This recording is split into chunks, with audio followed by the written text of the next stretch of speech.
Morning, guys. I was late to the Kelsey Patel party, and I am so excited to have Kelsey on this morning.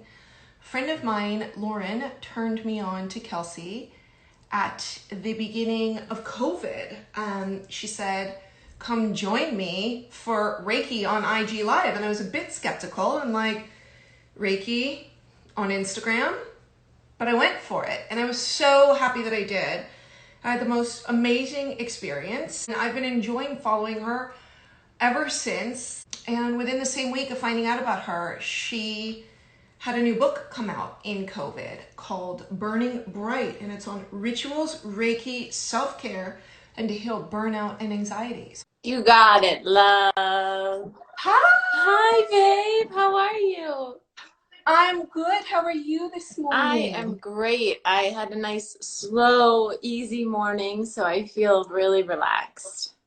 There's so many of us that are feeling, and as I told you, I have some questions that I want to ask, but one of them is about avoiding the burnout because I feel that anybody and everybody, it's been such a challenge lately for all of us. And I know for me that I'm feeling a bit uninspired, and I've decided, like you said the other day, which I love so much, a creative sabbatical.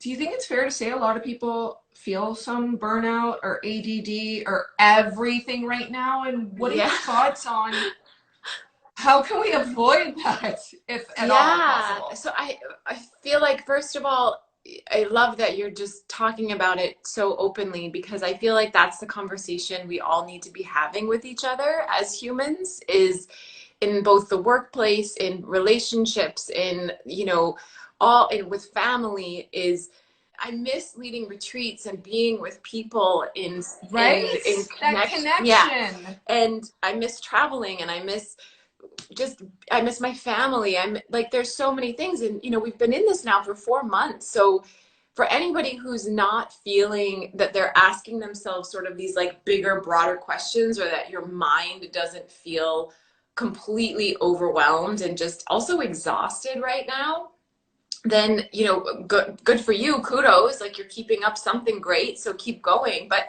for the Yeah, majority but of also, hello, are you yeah, human?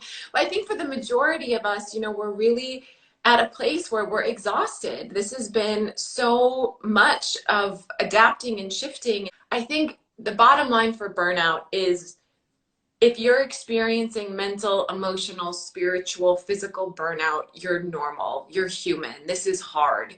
This is so different than anything we've ever experienced. And we're really, the hopeful part of it, to me, the beauty of it, is we are at a pinnacle and a point and a turning point in this human journey where we're really releasing the old ways. It's almost like inviting the shadow side in, because there are parts of all of us that we don't think are acceptable. There are parts of us all that we don't think can be loved and can be supported and seen. And this is really the time to like look at all those parts and be like, come on into the quarantine with me. So to the point of burnout, one of the things that I found, it's almost like I got so used to not seeing people that I had a little bit of anxiety about even going to have lunch with a girlfriend, meaning in our home. And then Yeah. when I did, I had so much joy and so much fullness inside of my whole body Hmm.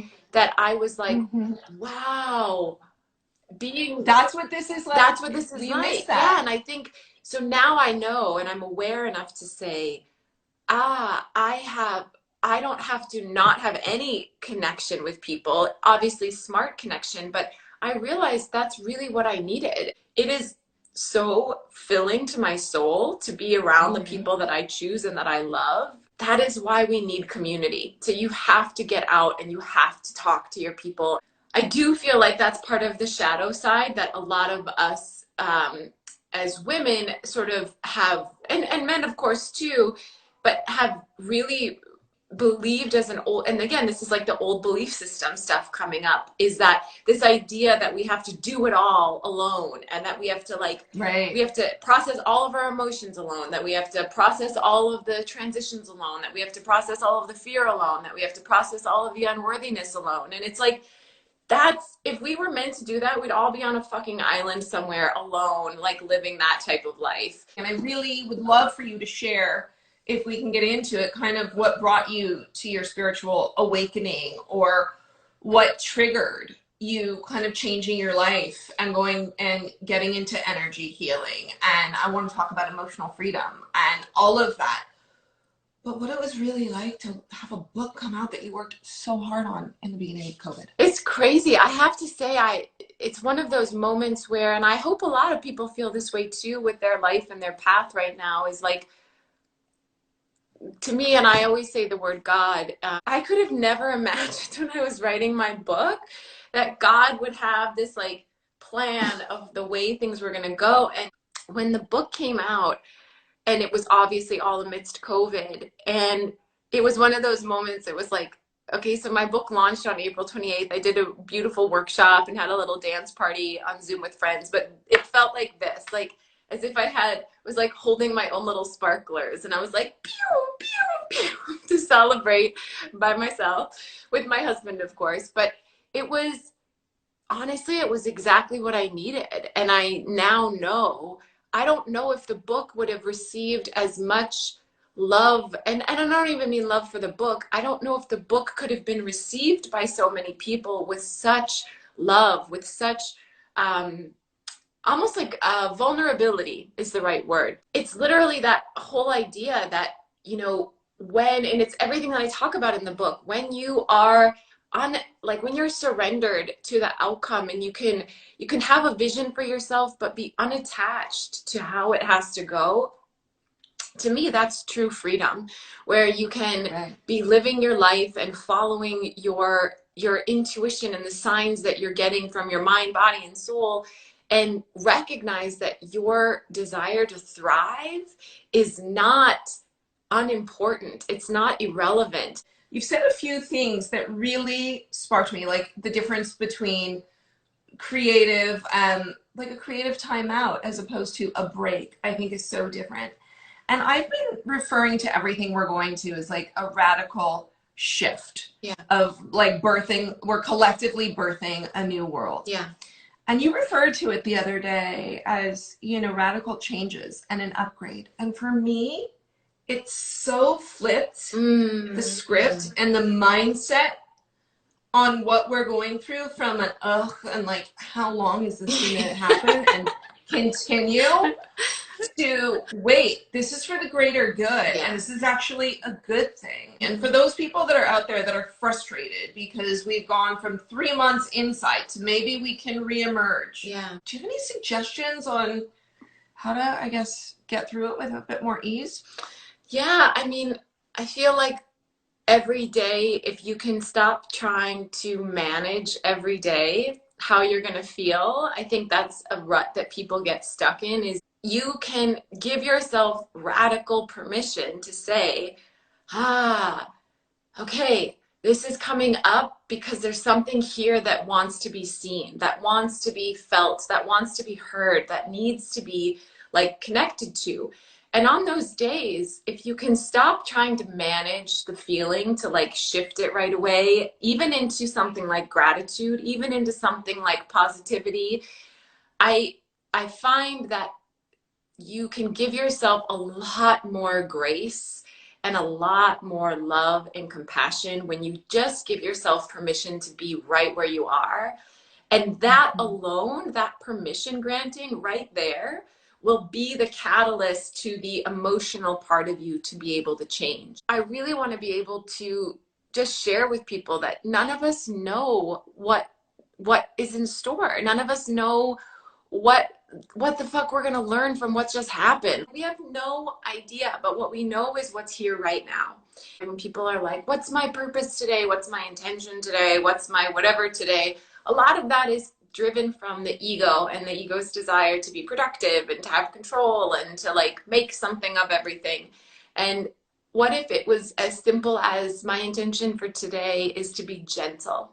I wanted to ask you, well, I mean, there's so much, but I think it would be remiss not to go into Yes. the current moment our country is facing. So we are in a critical and crucial time, and I just want to talk a little bit about the current movement and what it's been like for you, especially as a healer. I have to tell you, my intuition is coming on so strong. I don't actually think you really want to ask that question. I think you feel like you have to talk. Do. Are you sure? Because I feel like there's another question you want to ask or talk about. Well, I just wanted to know kind of what the most inspiring thing that's been going on through this has been for you, or you know, what moment of this movement that's happened is really sticking out for you. And yeah, there is a lot, but I think that it's important. You know, we have some significant privilege. I'm happy to get into it. I just felt there was a very clear message because it came straight through my chest that there was another question you wanted to ask, and I don't know if it's a vulnerable one. Well, no, you're funny. I did. There was a question that I was looking for. You're right. No, because you had said something that was so. It was so in tune with what you were just talking about. You said something really special the other day, something to delight your mind, body, and soul. Something that you say to yourself daily. Yeah. And I wanted to know where that came from. Yeah. And what that's about. And because I don't know if it's because mind, body, soul is, I think it's important to everybody, but it rings so true for me because I think it's not just one, it's the whole picture. Absolutely. That feels so good. Thank you for allowing the diversion. You were right. And I don't say it to be right. I literally just get, my whole body gets taken over, and it's like, you have to like say this to her so she can feel like she can get that question answered.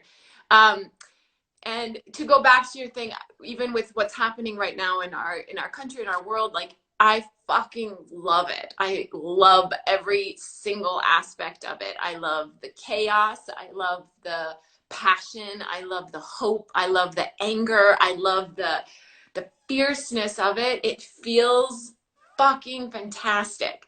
I am lit by all of this. And I think it's important for everyone to realize we all show up to this change differently. Some of us may not be out in the protest. I did one protest because we aren't in LA right now, and I loved it. And I was so passionate and so full by being there, but I'm not going to be in a protest every day. But I serve and I show up in other ways. All of us can contribute in different ways, and they aren't meant to look the same. So I just want to also encourage people to like tune into, and this goes exactly into your question, to the things like, you can show up and be part of radical transformation and change, and you can be the change in a way that delights your mind, body, and soul. So it can feel so delicious to show up and be part of the change without having to exhaust and drain yourself. And I think that's where that old pattern that we were talking about in the very beginning, the old behaviors and the old ways, like, in order for me to work and make change or make money, it has to be hard, and I have to be diligent, and I must be this way or that way.